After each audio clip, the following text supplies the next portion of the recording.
passer la parole pour réagir à M. Jean-Claude Thill, président de la commission de prévention de la Conférence régionale de la santé et de l'autonomie. Et enfin, quelques instants, la parole à la salle avant Valérie Bougie. Bonjour à tous. Voilà, je suis bénévole à l'Association française des diabétiques, membre du collectif et accessoirement président de la commission spécialisée de prévention à la CRSA. Alors, donner une position, enfin le point de vue des usagers sur le schéma de prévention, c'est une opération un petit peu délicate, dans la mesure où les usagers n'ont pas formellement adopté de position sur le sujet. Alors donc je peux vous parler de ma position en tant que président. J'ai vécu une aventure pendant 2 ans. Et puis, on regardera aussi ce qu'il y a dans l'avis que la CRSA a donné sur le plan régional de santé, ou à l'intérieur duquel on trouve le schéma de prévention. Et dans la mesure où les usagers qui siègent dans la conférence régionale de santé, dans le collège des usagers, il y a 8 représentants des usagers, ils ont voté sans réserve, ils ont approuvé sans réserve l'avis de la CRSA, donc on peut considérer que cet avis reflète la position des usagers. Alors si vous voulez bien, je vais commencer par ma petite aventure personnelle, pour vous dire mon embarras aussi, quand je me suis trouvé dans ces instances. Je ne suis pas du tout issu du monde de la santé. Ça a commencé il y a 2 ans. À l'époque, je ne connaissais absolument rien au système de santé et j'ai essayé de comprendre de quoi on parlait. J'avais beaucoup de difficultés à comprendre de quoi on parlait parce que j'assistais à des réunions où on présentait des diaporamas truffés de sigles que je ne comprenais pas. Donc je n'arrêtais pas de poser des questions, de lever le doigt pour demander de quoi on parlait, et je notais, je commençais à me constituer mon petit glossaire pour essayer de mieux comprendre. Et puis mon petit glossaire, c'est devenu un gros glossaire, et je l'ai arrêté quand j'avais rempli 30 pages qui avaient chacune 30 sigles. Un peu découragé par la complexité de ce système. J'ai eu aussi un peu de mal à comprendre la place de la prévention dans le système de santé et j'ai essayé de m'informer. J'ai interrogé mon ami Google, comme d'habitude. Je lui ai posé la question et il m'a renvoyé sur une trentaine ou un peu plus d'une trentaine de plans de santé publique à l'intérieur desquels il y avait bien entendu un volet de prévention. D'ailleurs, ces 30 plans de santé publique nationaux du ministère ou de l'assurance maladie étaient tous construits sur le même modèle. Chapitre 1, de quoi parle-t-on ? Chapitre 2, qu'est-ce qu'on fait pour éviter les problèmes? Chapitre 3, comment on traite les problèmes? Chapitre 4, comment on évalue? Et chapitre 5, les perspectives.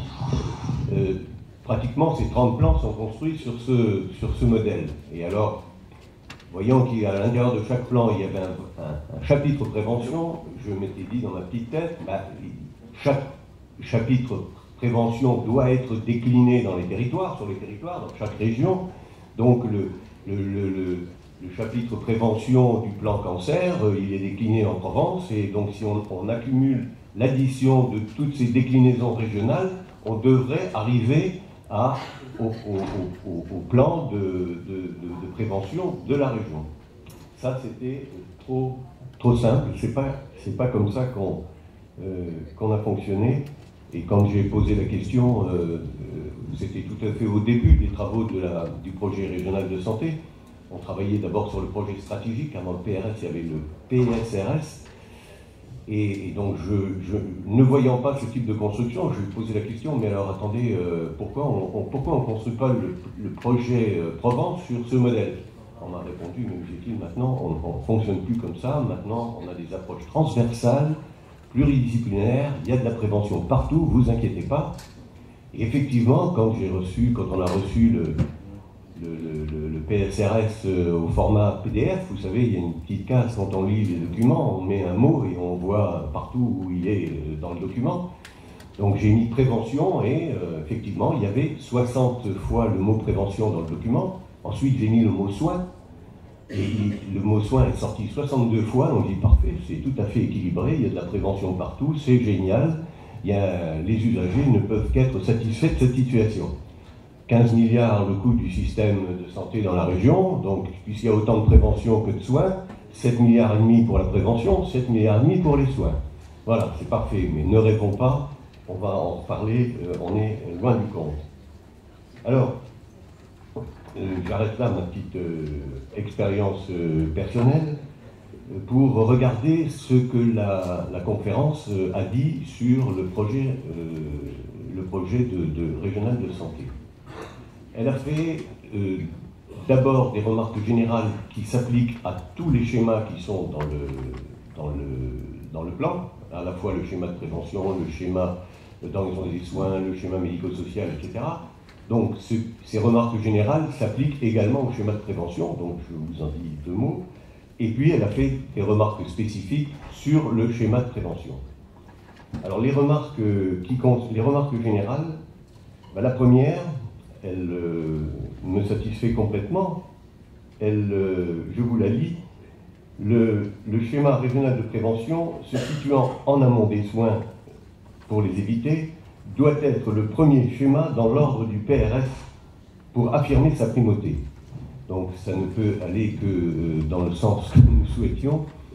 Et je dois dire que j'ai passé tellement de temps dans des réunions à intervenir sur ce sujet, parce que tout à l'heure je disais qu'il y avait 60 fois le mot prévention et 60 fois le mot soin, mais c'était très souvent l'accès aux soins et à la prévention. C'était toujours la prévention, venait toujours en dernier. Alors j'arrêtais pas de demander qu'on mette l'accès à la prévention et aux soins. On commence par prévenir et on soigne après. Donc j'étais bien content de voir que dans le schéma, enfin dans le plan qui a été finalement adopté, le schéma de prévention vient en premier. Ensuite, la conférence a noté que la promotion du droit des usagers n'était pas suffisamment identifiée dans les différents schémas, donc y compris dans le schéma de prévention. Ensuite, elle a fait une remarque aussi générale sur les problèmes de financement. On a adopté, on a examiné un plan régional, des schémas, mais pas un mot sur les financements. Pour un usager, c'est un peu surprenant, parce que les autorités de tutelle, quand on s'adresse à elles, quand on anime une association, on nous demande nos projets et on nous demande les budgets qui vont avec. S'il n'y a pas de budget, on n'examine pas les budgets, les projets. Donc là, on a examiné des projets, mais on n'a eu aucun élément sur les budgets. C'était pas tout à fait normal. La conférence aussi a noté que les choix d'organisation de santé s'appuyaient insuffisamment sur une évaluation des besoins et peut-être un peu trop sur l'offre de soins. Enfin, la conférence a noté que dans tous les documents qui étaient présentés, dans tous les schémas, il y avait peut-être un peu trop d'indicateurs. Voilà, il y en avait beaucoup trop. Et elle a fini son avis général sur le fait qu'il fallait essayer de mettre peut-être mieux en évidence dans le projet régional de santé la cohérence avec l'ensemble des plans nationaux dont je vous parlais tout à l'heure. Ça, ce sont les remarques générales. S'agissant des remarques sur le schéma régional de prévention, la première consistait à dire, eh bien, ça concerne les questions financières, il faudrait que les moyens financiers soient un peu en adéquation. Il y a insuffisamment de moyens pour la prévention. Si le budget global de la santé dans la région est de 15 milliards, on pourrait peut-être dire, si c'était 10% pour la prévention, ça pourrait être raisonnable. Ça ferait donc 1,5 milliard, mais on n'en est pas là. Si c'était 1 pour 1000, ce serait 150 millions, mais on n'en est pas là. Si c'était 1 pour 10 000, ça ferait 15 millions, mais on n'en est pas là puisqu'on est à 12 millions. Donc, 1 euro pour 10 000 pour les soins, il y a vraiment un problème, quoi. Et bon, c'est bien de le dire, mais c'est bien de le répéter, mais on constate que les choses n'évoluent quand même pas beaucoup. Ensuite, les remarques concernent les indicateurs de santé. Est-ce que vous pouvez essayer de boucler assez rapidement? Je boucle, il y a encore deux ou trois points. Une remarque aussi sur les indicateurs de santé. Il y en a un peu trop pour le schéma de prévention et peut-être pas ce que nous attendions. Un défaut de cohérence aussi et de coordination avec les autres instances. Par exemple, il y a beaucoup d'autres préventeurs, comme l'assurance maladie, la mutualité française, le rectorat, etc. Tout ce qu'ils font n'apparaît pas, ou la cohérence n'apparaît pas dans le schéma qui a été adopté. Voilà, on a demandé une meilleure quantification des objectifs. Et pour finir, on a demandé qu'il y ait aussi un meilleur lien entre les objectifs des programmes du schéma de prévention avec les plans nationaux de santé.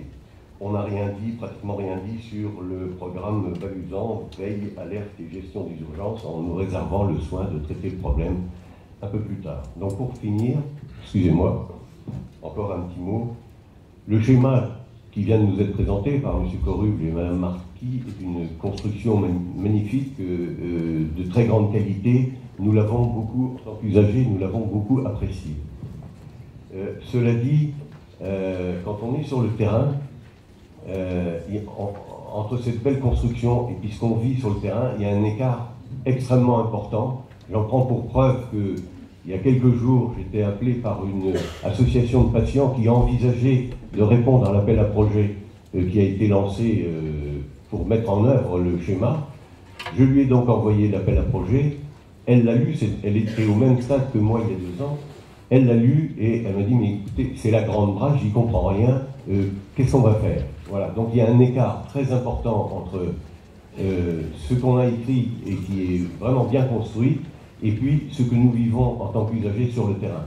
Et donc cet après-midi, dans ma conclusion, je ferai peut-être j'émettrai 2 ou 3 petites idées pour essayer de réduire ces écarts. Voilà, je vous remercie. Merci beaucoup.